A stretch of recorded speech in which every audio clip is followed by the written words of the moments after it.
Fala pessoal, André Aro falando, e nesse segundo vídeo da série Cripto Sem Medo eu vou te ensinar o que é blockchain e também falar sobre mineração. Para você que pensa, será que eu posso utilizar o computador aqui da minha casa para minerar Bitcoin ou qualquer outra criptomoeda? Eu vou falar um pouco sobre isso e vou mostrar para você que talvez não tenha ideia nenhuma do que é uma mineração de Bitcoin, vou mostrar o que realmente é na prática. Então fica até o final que você vai entender esses conceitos básicos para você avançar aí no mundo das criptos. Blockchain vem do seu nome, block, de blocos, e chain, de correntes, de cadeia, ou seja, uma cadeia de blocos que fica interligadas, conectada uns nos outros, onde são feitas as transações. Então, a transação não é feita individualmente, ela é feita por meio de blocos. E aí sim, no caso do Bitcoin, quando a gente faz algumas transações, ela vai entrar em determinado bloco. E quando esse bloco for resolvido matematicamente, ou seja, mineradores entram para resolver aquela equação e aí sim vão validar aquele bloco e a sua transação que está lá dentro, vamos dizer assim que ela vai em atacado, ela vai ser efetivada. Então, pensando no geral, são cadeias de blocos interligados, onde esses blocos são as transações que você faz. Então, a cada determinado período, para cada blockchain tem seu tempo, ela vai efetivar aquelas transações via blocos. Mas vamos falar um pouco mais do que é realmente a blockchain. Ela, na verdade, se você for ver, ela é uma tecnologia, na verdade não só uma, é um conjunto de tecnologias. A gente estaria falando de criptografia, criptografia de hash, algoritmos. Então, é um conjunto de tecnologias que a gente estaria falando e não apenas uma específica. E além disso, a blockchain não precisa ser só para resolver transações financeiras, como o caso do Bitcoin. A blockchain pode ser utilizada para diversas outras coisas, como até mesmo parte logística. Muitas empresas já adotam a tecnologia blockchain para resolver problemas logísticos. Então, vou mudar talvez um posicionamento aqui de determinado item no armazém e a blockchain vai validar.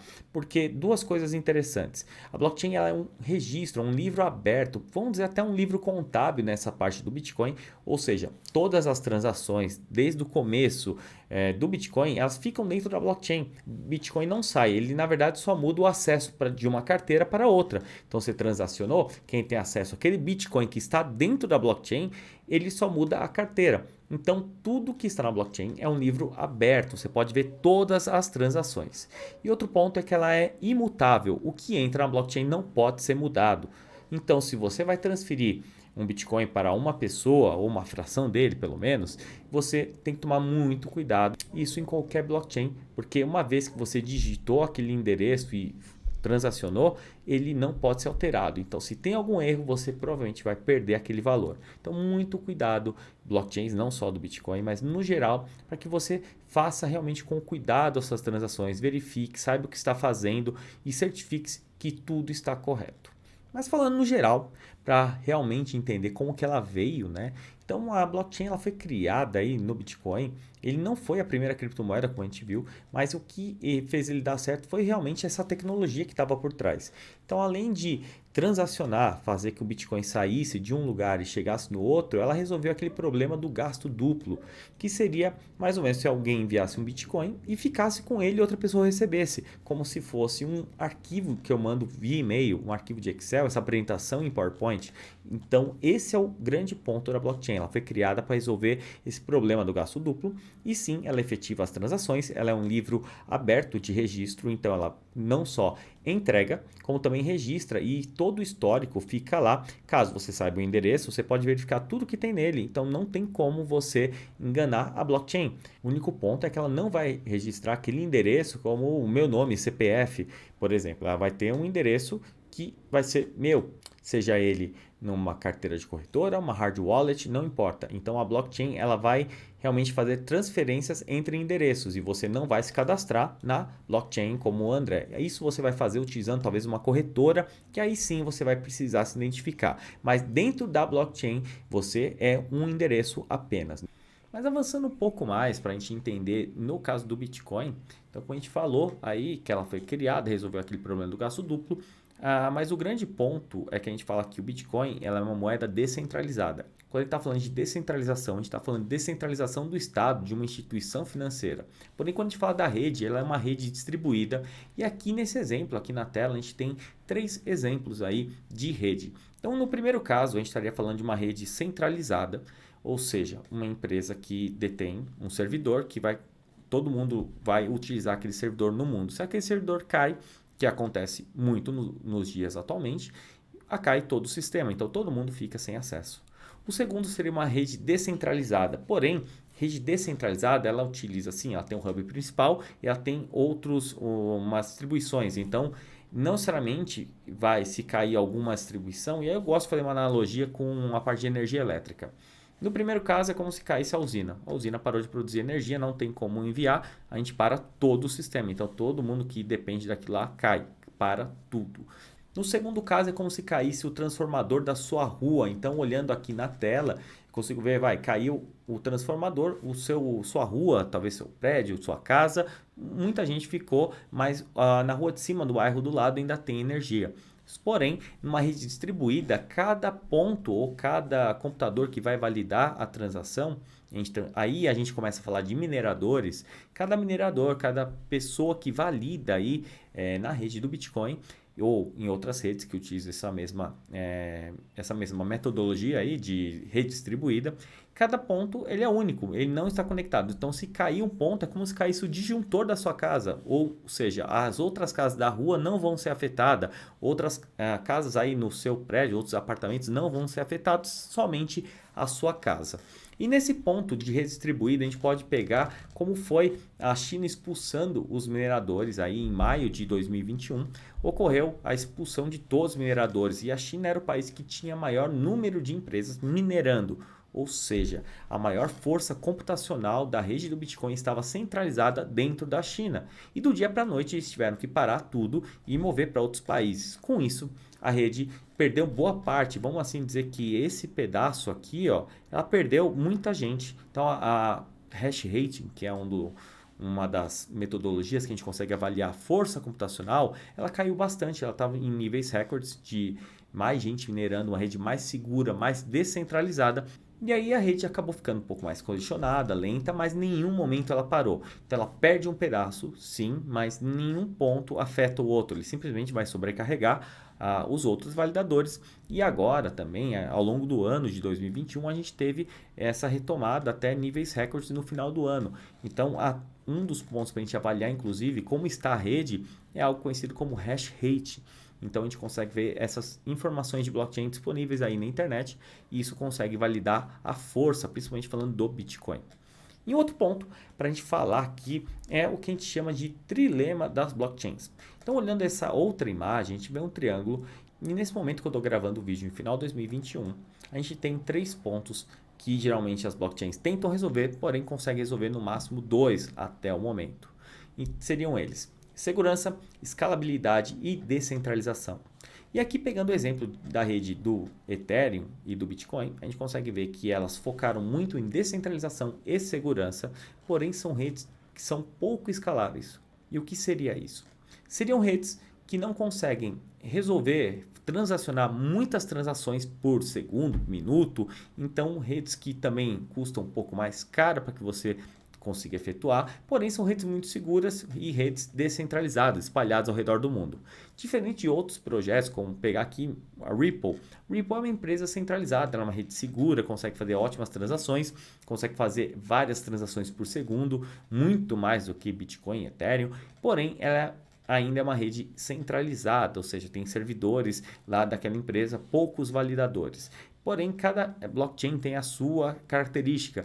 A Binance Smart Chain, por exemplo, ela é uma rede com grande escalabilidade, porém ela não consegue resolver nem 2 problemas, porque ela é centralizada e também não é tão segura assim, comparando com as outras redes. Então, um ponto de atenção também para quando a gente for falar de blockchains, você tem que entender que existe um problema a ser resolvido e que acredito que no futuro sim, nós teremos soluções, já temos algumas tecnologias que tentam resolver, mas seria essa parte de trilema das blockchains.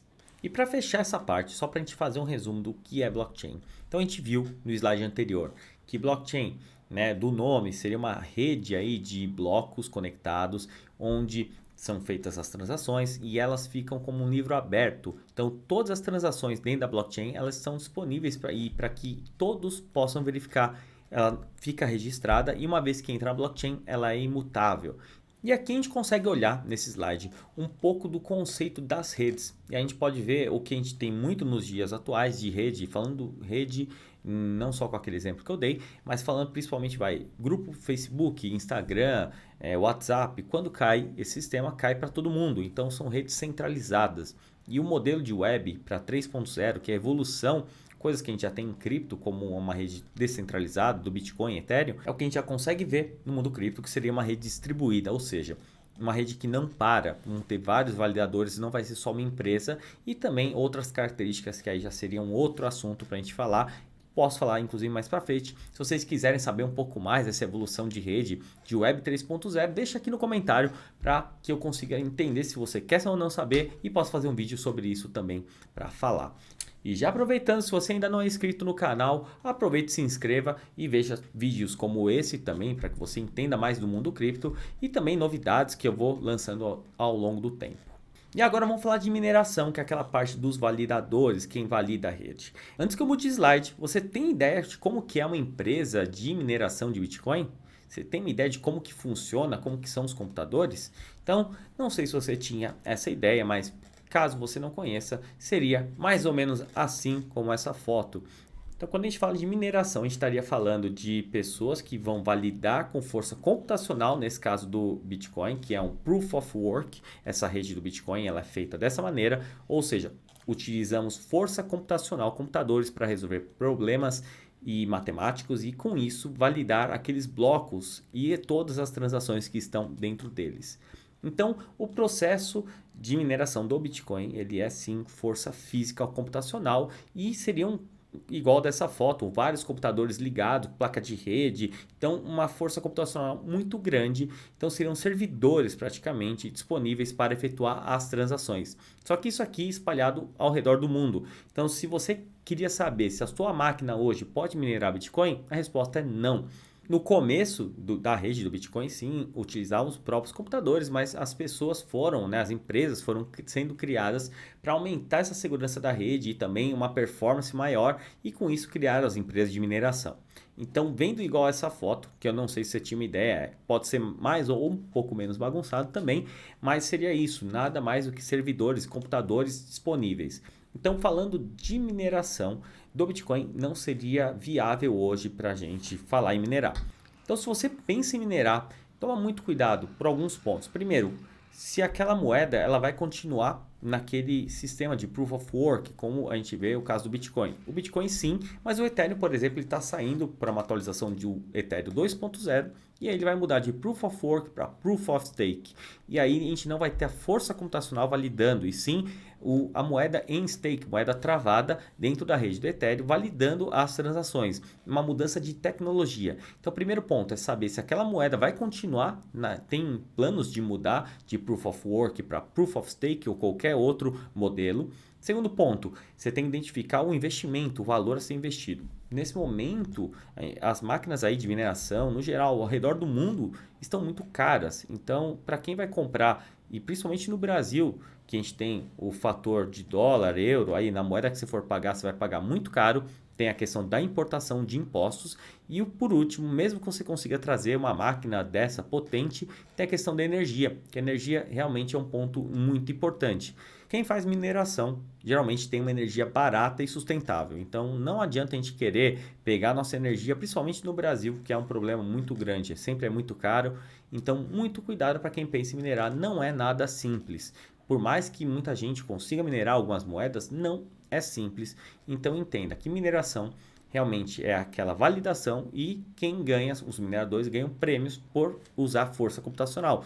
E falando do Bitcoin, a gente pode ver que os mineradores eles são pagos, né, para que utilizem os seus computadores, a energia que eu falei que é caro, o investimento não é nada barato, e a cada 4 anos pensa que eles cortam pela metade a recompensa dos mineradores. Então o Bitcoin, quando a gente fala de conceito, ele fica cada vez mais escasso e os custos dos mineradores não caem do dia para a noite. E com isso a gente tem uma tendência, né, que os preços das coisas, como itens de informática, energia elétrica, só aumentem por causa da inflação.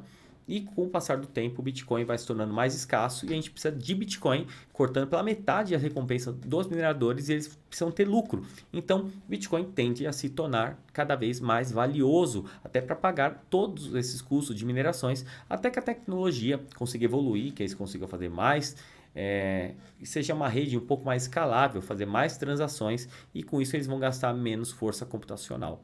Mas por enquanto seria dessa maneira.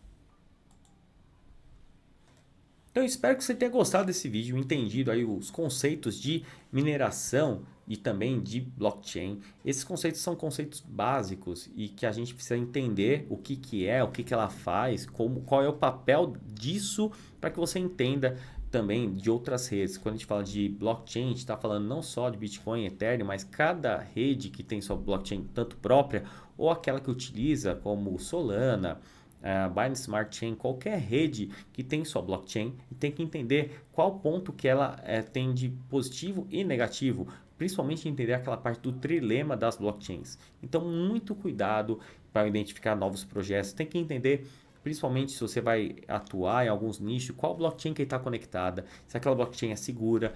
Então, entender todo esse contexto pode ser um item até básico falando de criptomoedas, mas extremamente importante para que você consiga identificar bons projetos e também aquilo que você possa investir com segurança.